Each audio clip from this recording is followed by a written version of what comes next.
বিসমিল্লাহির রহমানির রহিম।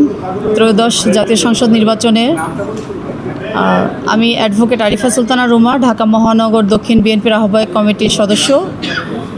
ত্রয়োদশ জাতীয় সংসদ নির্বাচনের মনোনীত আমরা যারা 36 জন প্রার্থী বিএনপি থেকে এসেছি, আজকে 4টার ভিতরে সবাই একে একে জমা দিয়ে যাচ্ছে। হয়তো আরও কয়েকজন বাকি আছে, ওরা চলে আসবে, ওনারা 4টার ভিতরে চলে আসবে।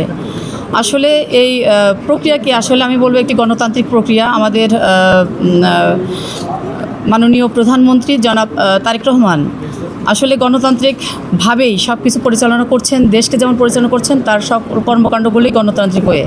আজকে যে আমরা যে এখানে এসেছি, সেটাও কিন্তু একটা গণতান্ত্রিক প্রক্রিয়ার ভিতরে চলছে। তো আসলে ধন্যবাদ জানাই আমাদের প্রিয় অভিভাবক, প্রিয় নেতা মাননীয় প্রধানমন্ত্রী জনাব তারেক রহমানকে।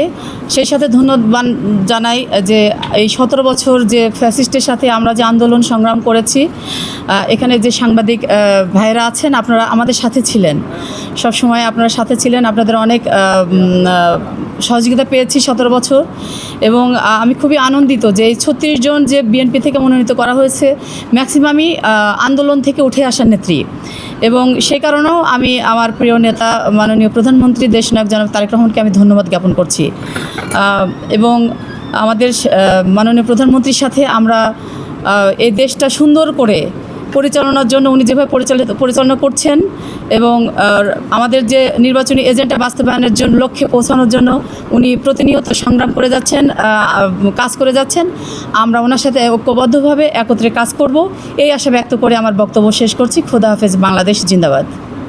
ধন্যবাদ আপনাদেরকে।